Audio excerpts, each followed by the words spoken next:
इतनी छोटी सी घटना, एक बाल काटने के पैसे ना देना, उस पर मारपीट होना, और वो मस्जिद का, जिस मस्जिद को मैं उस शहर में, मुझे ही नहीं पता था कि वहाँ मस्जिद भी है।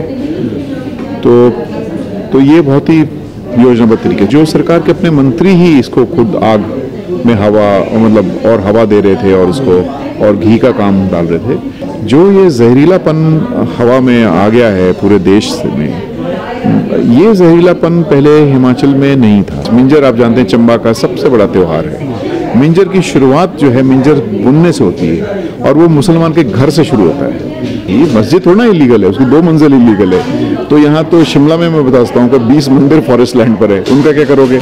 शिमला में आपके 25,000 बिल्डिंग है जो इलीगल है। अगर आप उस भाषा, मैंने कहा हाई कोर्ट पूरा इलीगल है, अब वो सरकार उसको अलाउ कर दे। बात उनने बिल्कुल ऐसे ही फरमान दिया था कि हम आकर जामा मस्जिद पे हमला करेंगे, और हम लोगों ने अपने 1000 लोग, पूरे काडर, मतलब स्टूडेंट के, यूथ के, शहर में सब लोगों को मोबिलाइज करके हम मस्जिद के बाहर खड़े हो गए कि आपको पहले हमारे लाशों से गुजरना पड़ेगा। कोई जन आंदोलन नहीं है, ये सिर्फ कुछ लोगों द्वारा किया गया है और कुछ लोगों द्वारा ये माहौल खराब करने की कोशिश की जा रही है।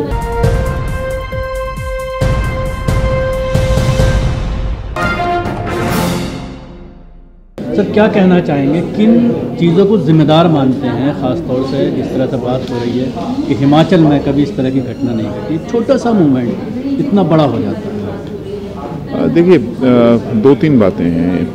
एक तो ये है कि ओवरऑल ये बहुत ही सिस्टमैटिक ढंग से, योजनाबद्ध तरीके से किया गया है। पहला तो ये है, और इसके लिए मतलब काफ़ी तैयारी से किया गया है। नहीं तो इतनी छोटी सी घटना, एक बाल काटने के पैसे ना देना, उस पर मारपीट होना, और वो मस्जिद का, जिस मस्जिद को मैं उस शहर में, मुझे ही नहीं पता था कि वहाँ मस्जिद भी है। तो ये बहुत ही योजनाबद्ध तरीके। दूसरा, हमें लगता है कि थोड़ा सरकार की भी लचीलापन रहा, मतलब वो जो उसको हैमर डाउन कर सकती थी वो नहीं किया उन्होंने। और तीसरा, जो सरकार के अपने मंत्री ही इसको खुद आग में हवा, मतलब और हवा दे रहे थे और उसको और घी का काम डाल रहे थे, तो उससे वो माहौल बन गया। तो लोगों में, जिन लोगों को ये लगता था कि मंत्री को मतलब वो बहुत ऊंची नज़र से देखते हैं, और वो देखते हैं कि अगर मंत्री ही बोल रहा है कि हाँ बाहर से आ रहे हैं तो कुछ गड़बड़ है, तो उसने फिर और माहौल को ख़राब कर दिया। हालांकि हिमाचल और शिमला इस तरह से नहीं है। हम पहाड़ के लोग हैं, मतलब बहुत प्यार से, सद्भाव से, और वहाँ एक आइडेंटिटी नहीं है। पहाड़ी आइडेंटिटी मल्टीपल है, उसमें आप देखेंगे तो अलग अलग रीजन में अलग अलग आइडेंटिटी, इसको मल्टी एथनिसिटी बोलते हैं। तो मल्टी एथनिक है हमारी माइग्रेशंस भी, चाहे वो 3000 साल पहले की रही हो या फिर अभी कोई 300 साल पहले या 30 साल पहले रही है। तो वो सब ये जानते हैं कि वो मिलकर ही रह सकते हैं, क्योंकि 60-70% लोगों की तो हमारा ब्रेड एंड बटर टूरिज्म है, और जैसे ही ये घटना हुई हमारा 50% तो बुकिंग एकदम गायब हो गई थी। तो वही व्यापार मंडल जो पहले बहुत चैंपियन बन रहा था इस हड़ताल का, वो बाद में उनको लगा कि नहीं, तो वो बोला कि नहीं भाई, ये तो अमल चैन होना चाहिए। लेकिन एक बात तो ये है कि जो हम लोग पहले इसको महसूस नहीं करते थे, जो ये जहरीलापन हवा में आ गया है पूरे देश में, ये जहरीलापन पहले हिमाचल में नहीं था, लेकिन अभी ये सिस्टमैटिक ढंग से आ रहा है, और इसको रोका जाना बहुत ज़रूरी है। और क्योंकि ये हमारे जैसे राज्य को तबाह कर देगा। हमारे जैसे राज्य जो कि मतलब जिसकी अर्थव्यवस्था का बड़ा हिस्सा लोगों के आने पे चलता है, मतलब हम 60 लाख हैं तो करीब 4 करोड़ टूरिस्ट आते हैं, तब हमारा बहुत सारे घर चलते हैं। ये द्वारा ये क्रिएट किया जा रहा है कि देवभूमि है, यहाँ पर मुसलमानों की कोई जगह नहीं है, इनको बाहर निकाला जाए। तो कैसे इन चीज़ों से ये मतलब इसको हम अंग्रेजी में बोलते हैं इन्फेंटाइल डिसऑर्डर। ये दिवालियापन है, और बचकाना दिवालियापन है। इसी देवभूमि में जो मिंजर का मतलब मिंजर आप जानते हैं चंबा का सबसे बड़ा त्यौहार है। मिंजर की शुरुआत जो है मिंजर बुनने से होती है, और वो मुसलमान के घर से शुरू होता है।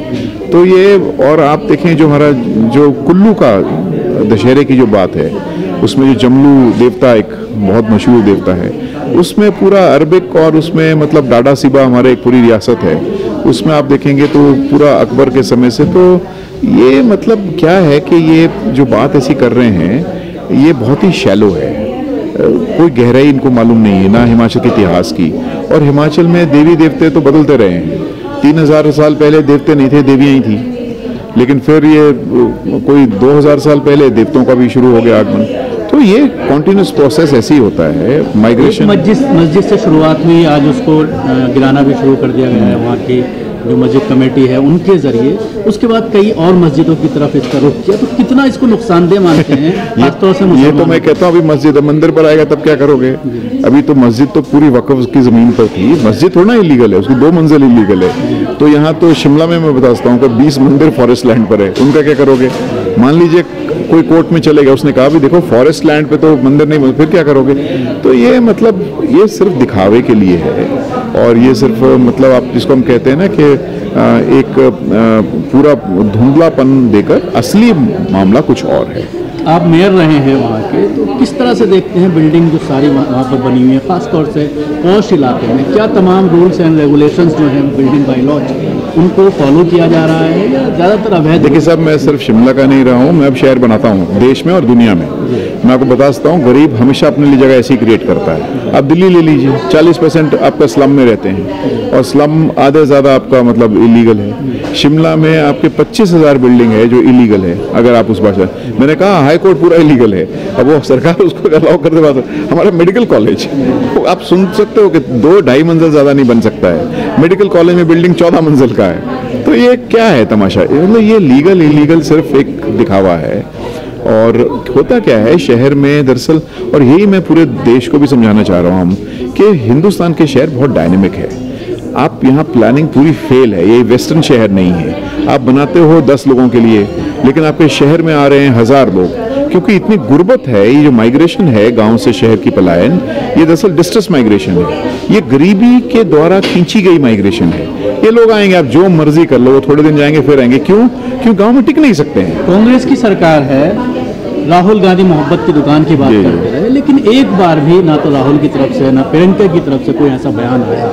मंत्री ने एक बयान दिया हॉकर्स को लेकर, उस पर जरूर कुछ और नेताओं के जरिए उसको डाउन किया गया और उसको बयान को वापस लेना पड़ा। लेकिन क्या मानते हैं, कहीं ना कहीं कांग्रेस का कैलकुलेशन जो था कि हरियाणा में इलेक्शन है, अगर हमने कुछ बोला तो उसका नुकसान हो सकता है, लेकिन भारतीय जनता पार्टी ने जिसलिए कराया तो उसको फायदा हो गया हरियाणा। देखिए, मुझे लगता है कि ये तो कांग्रेस को ही जवाब देना चाहिए, लेकिन एक चीज कांग्रेस को मन पे हाथ रखकर पूछनी चाहिए, इस पूरे घटनाक्रम से उनको क्या मिला है? मतलब इस पूरे घटनाक्रम से अगर सबसे ज्यादा किसी को मिला है पॉलिटिकली तो वो भाजपा को मिला है। इतना उनको समझना चाहिए कि ये पूरा चुप रहकर और प्रोएक्टिव, नहीं तो ये ऐसा नहीं है साहब हमने शहर की सरकार चलाई है। सरकार चलाने में आप 2 दिन में ऐसे आंदोलन को पकड़ सकते हो, मुश्किल नहीं है, हम जानते हैं कौन लोग थे आंदोलनकारी, लेकिन आपने ढील दी, छूट दी। आपने क्या सोचा कि आपको फायदा मिलेगा? फायदा नहीं मिलता साहब, बड़े चैंपियन वहाँ बैठे हैं फायदा लेने के। इस तरह से अभी आपने कहा कि पहले एक इंसिडेंट ऐसा हुआ था जब आप लोग खड़े हो गए थे, जी, तो अब ऐसा माहौल क्यों नहीं है कि वहाँ पर कोई भी मतलब उसको प्रोटेक्शन के लिए लोग दूसरे धर्म के समुदाय के लोग आ गए? देखिए, अभी तो जैसे आए, जो ये मार्च निकला है, बहुत बड़ा मार्च था साहब शिमला के पैमाने से जो अभी निकाला गया लोगों द्वारा। लेकिन ये बात सही है आपकी कि क्योंकि हमला इतना ज़्यादा है कि जो पहले थोड़ा पोजीशन न्यूट्रल रखते थे या ऐसा रखते थे, देखो भाई अमन चैन रहना चाहिए, वो थोड़ा सा मतलब डाइल्यूट हो गया है। मैं बता रहा हूँ आपको, उनने बिल्कुल ऐसे ही फरमान दिया था कि हम आकर जामा मस्जिद पे हमला करेंगे, और हम लोगों ने अपने 1000 लोग पूरे काडर मतलब स्टूडेंट के, यूथ के, शहर में सब लोगों को मोबिलाइज करके हम मस्जिद के बाहर खड़े हो गए कि आपको पहले हमारे लाशों से गुजरना पड़ेगा। कोई इसकी हिम्मत नहीं हुई आने की। ये अनफॉर्चुनेटली हमने इस बार में नहीं देखा। तो वो, क्योंकि वो मुझे लगता है वो भी कर सकते हैं, अभी भी मुश्किल नहीं था, लेकिन वो मुझे लगता है कि वो एक कमी है। नफरती स्लोगन है जैसे कि हिमाचल में अलग शहरों में, वो और भी कई राज्यों में हुए हैं जिसकी वजह एक हिंसा के रूप में बदल गई है। जैसे अभी बहराइच में हुआ है, नफरती गाने बजाना, स्लोगन बजाना, इसको किस तरह से देखते हैं, कैसे इन पर? देखिए, ये सिस्टमैटिक ढंग से कोशिश की जा रही है, लेकिन ये हिमाचल में ये अभी भी मैं कहूँगा कि ये कोई जन आंदोलन नहीं है, ये सिर्फ कुछ लोगों द्वारा किया गया है और कुछ लोगों द्वारा ये माहौल खराब करने की कोशिश की जा रही है। लेकिन अगर ये रोका नहीं गया और सिस्टमेटिकली काउंटर नैरेटिव नहीं बिल्ड किया गया, काउंटर नैरेटिव क्या है कि आपको अगर आज पेंट करवाना है घर में तो मुसलमान के बिना पेंट नहीं हो सकता है आपको अगर फर्नीचर का काम करना है तो उनके बिना नहीं हो सकता है, आपको अगर कंस्ट्रक्शन करनी है उनके बिना नहीं। तो ये काउंटर नैरेटिव तो बिल्ड करना पड़ेगा ना आपको। मैं तो इनकी यूनियन चलाता रहा हूँ, तो मैं जानता हूँ कि आपका झारखंडी लेबर के बिना आपके शिमला में कोई काम हो ही नहीं सकता है जो कंस्ट्रक्शन मजदूर है। तो ये सब मतलब बेबुनियाद बातें हैं जो ये पूरी कर रही है।